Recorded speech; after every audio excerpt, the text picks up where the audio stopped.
Hello, friends, and welcome to summer at St. Andrew. It is my privilege to welcome you here today from the beautiful St. Andrew Sanctuary. I am grateful, as always, to share this sacred online space with you, where we are all invited, included, and valued as vital and beloved members of our broader worshiping community. St. Andrew is proud to be an open, affirming, inclusive congregation that welcomes all people into the full life and communion of our church. This includes saints and sinners, believers and skeptics, the lost and the found, the wanderers and the wanderers, families of all shapes and sizes, and people from every point along life's journey. No matter who you are or where you've been, no matter what you believe or even if you believe anything at all, you are welcome here and you belong here.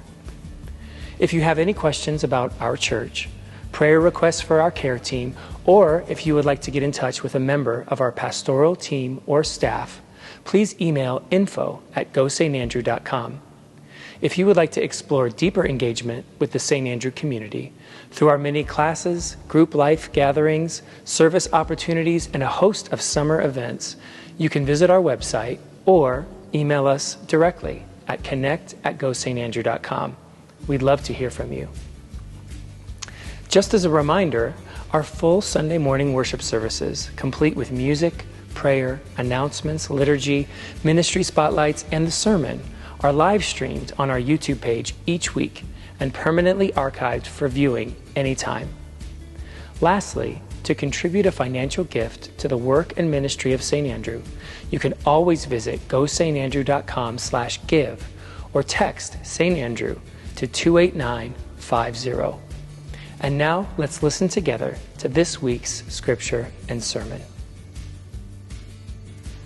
A reading from Matthew 13:44. And Jesus told the crowds this parable: The kingdom of heaven is like treasure hidden in a field, which a man found and reburied. Then in his joy he goes and sells all that he has and buys that field.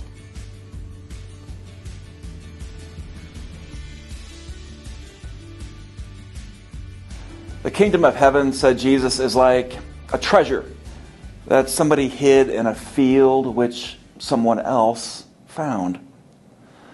There's nothing like a great hidden treasure story to capture our imagination, whether we're children reading the classic adventure novel Treasure Island or movie buffs watching a swashbuckling Indiana Jones film, or sluggish couch potatoes watching reruns of Antiques Roadshow on PBS.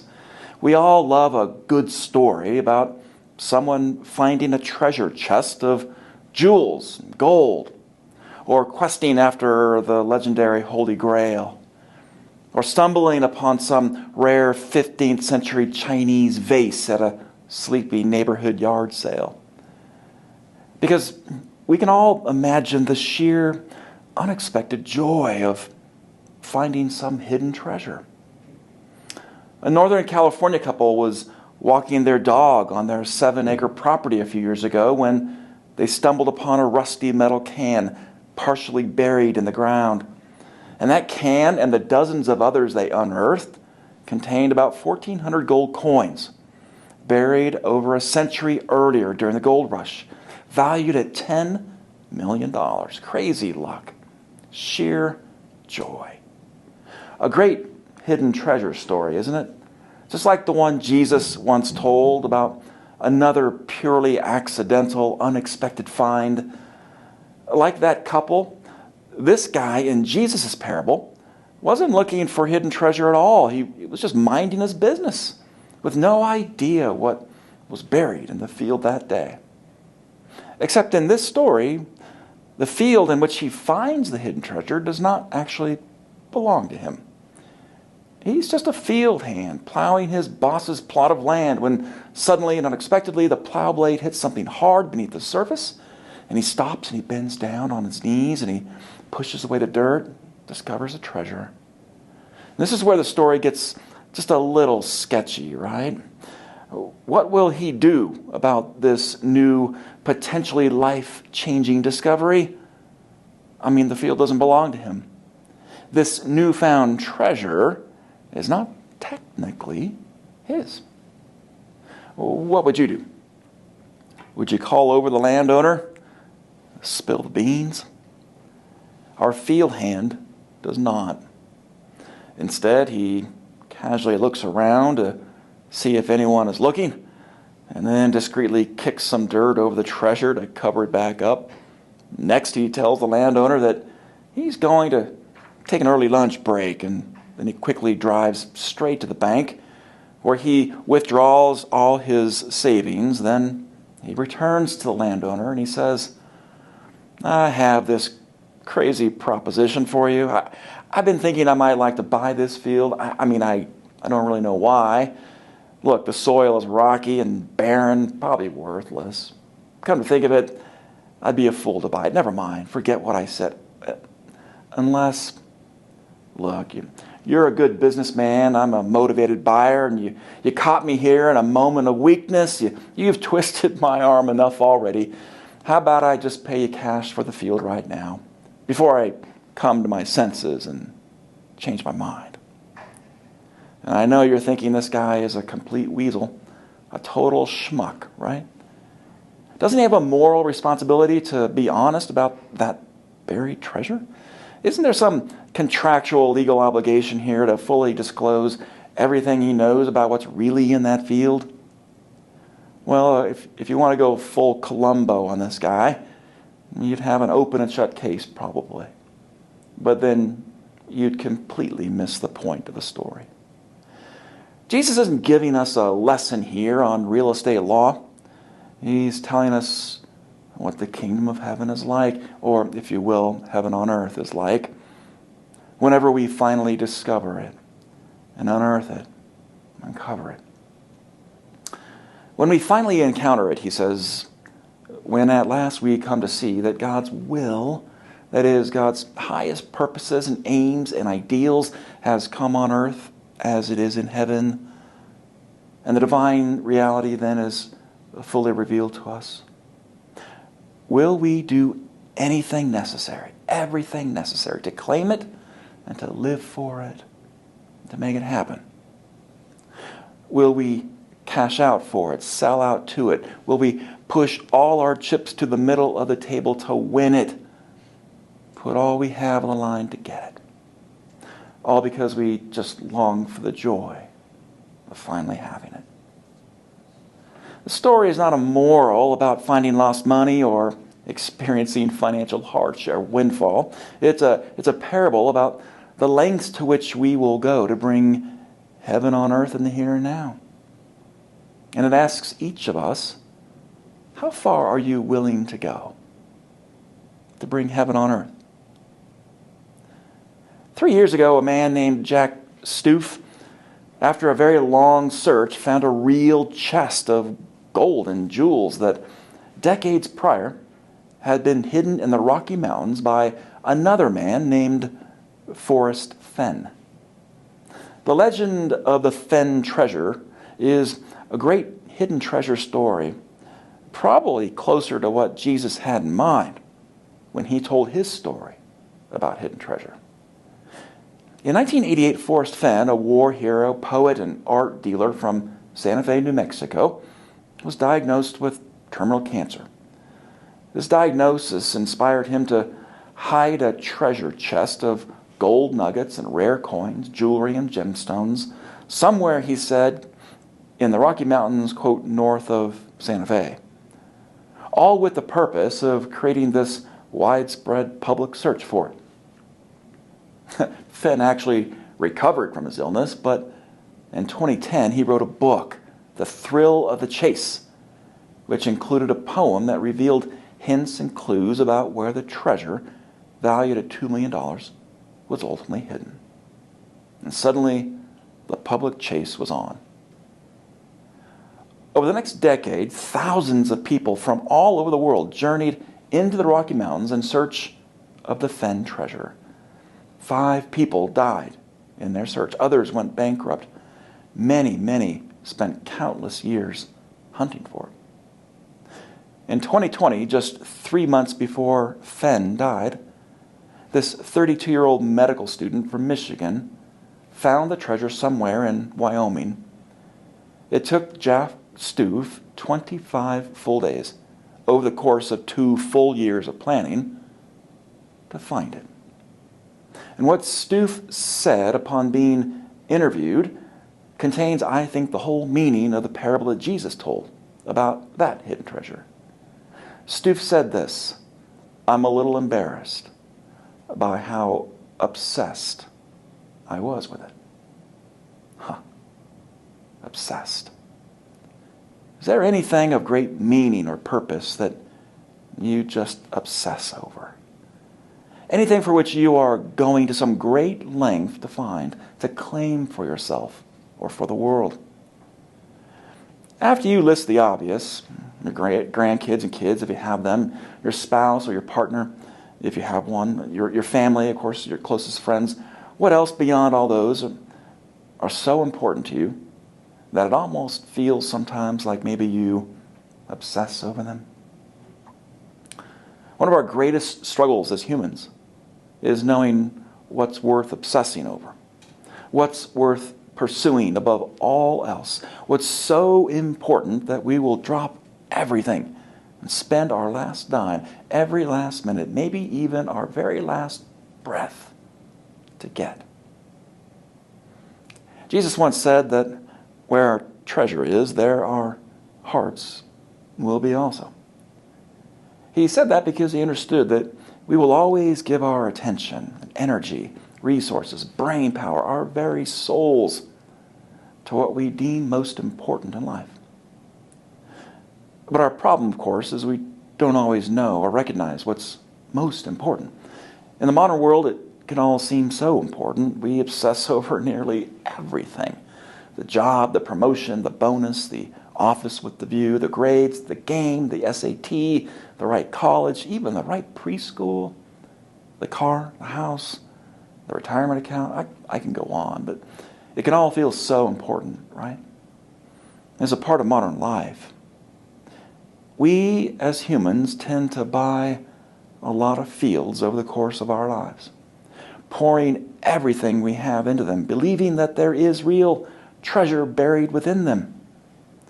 We can spend our entire lives speculating, but never really living or experiencing something like real heaven on earth, something that really matters, some purpose and meaning far beyond ourselves.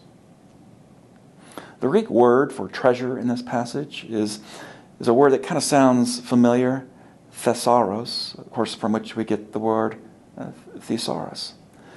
It literally means a receptacle of valuables. But every so often in Greek literature, the word is also used to refer to a coffin or a casket. And that's weird.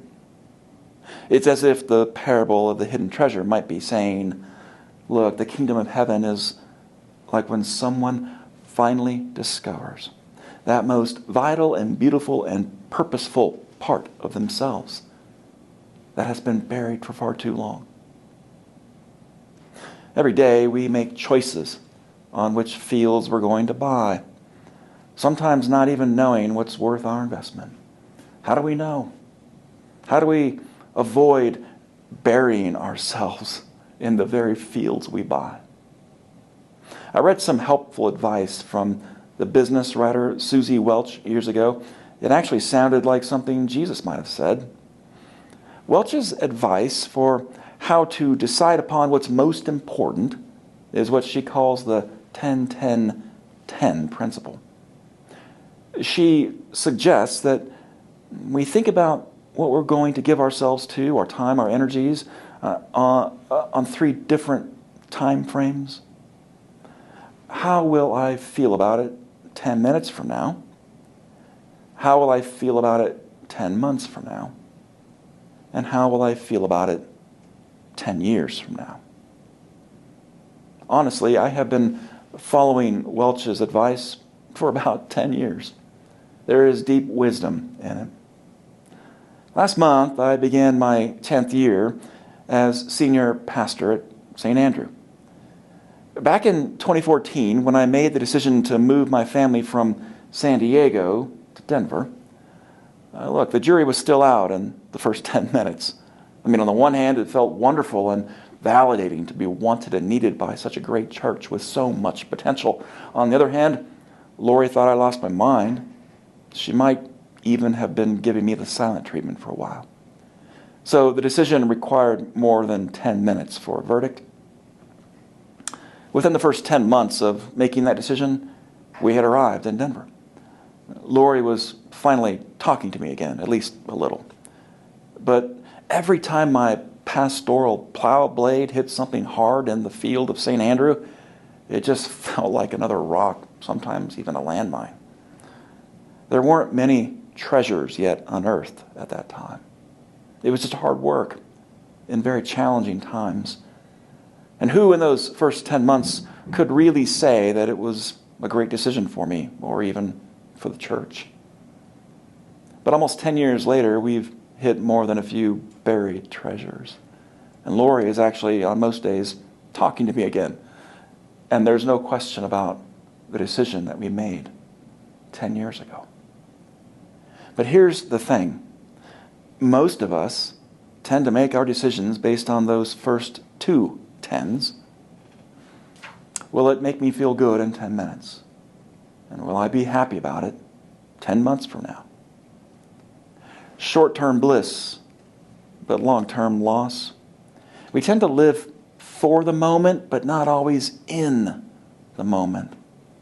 And then we settle for finding just pocket change, and we risk really losing out on the hidden treasure that's buried in the field. We play it safe and slow, when actually risk and obsession is the wise play. This parable makes us wonder if we would even know the treasure worth risking for if we stumbled upon it. Because life is so short, we assume there's nothing worse than not reaching our goals, when in truth, the only thing worse than not reaching our goals is setting the wrong goals and actually reaching them.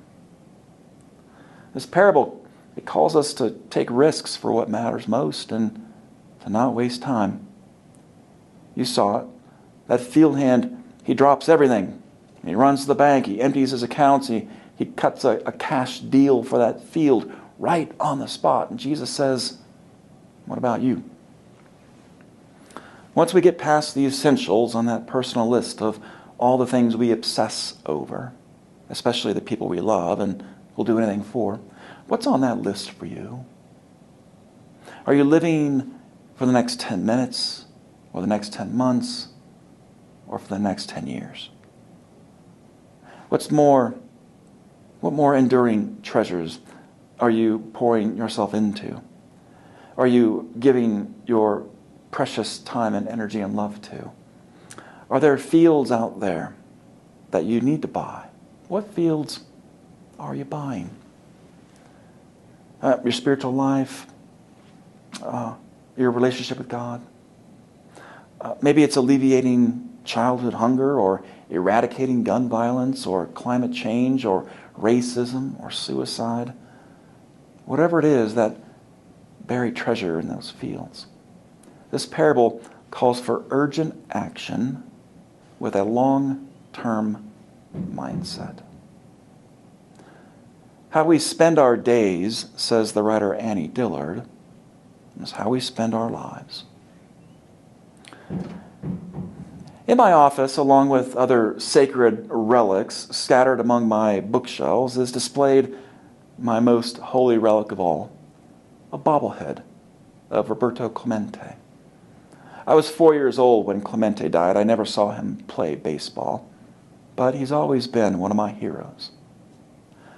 By 1972, Clemente had won 4 batting titles, 1 NL MVP, 1 World Series MVP, and 2 World Series titles. As a 12-time All-Star, Clemente had achieved everything imaginable. But the 1972 season saw Clemente hammer out just enough hits to put him right within reach of the coveted 3,000 hit club. And by the final weekend of the regular season, he had reached 2,999 career hits, just one hit shy. On that last home stand of the season, Clemente admitted to feeling exhausted and struggling just to get enough energy to play. He was in the twilight of his career. It had been a long season, and his team had already made the playoffs. There wasn't much to play for, except to collect one more hit and make baseball history. But it turns out no one was really watching. Attendance was dismal. Some people even said that Clemente considered even sitting out the weekend series and waiting for the following season to get that 3,000th hit. But it turned out he did play. And on Saturday, September 30th, 1972, he lined a double to left center field for hit number 3,000, becoming only the 11th player in baseball history to reach that mark. But here is the shocker. There were only 13,000 people in attendance that day. One of the biggest stars in more than a century of baseball did something that day that only 10 players in the history of the game had ever done. And Three Rivers Stadium was 4/5 empty. Most fans didn't see that living treasure among them that day. They missed greatness. That hit turned out, of course, as you may know, to be his last. Clemente died with exactly 3,000 hits. Look it up. 3 months later, he boarded a plane to Nicaragua to deliver food and medicine to earthquake victims. And his DC-7 crashed into the Atlantic Ocean. And Clemente, at the age of 38, was gone. But before that accident, he said this. He said, any time you have an opportunity to make a difference in this world and you don't, you're just wasting your time on this earth. Jesus said, the kingdom of heaven is like a treasure that somebody hid in a field, which someone else found. And full of joy, the finder sold everything and bought the field. Our takeaways for today: not every field we buy contains the kind of hidden treasure that satisfies. Jesus calls us to take urgent action with a long-term mindset. True joy is selling out for that which we can't live without.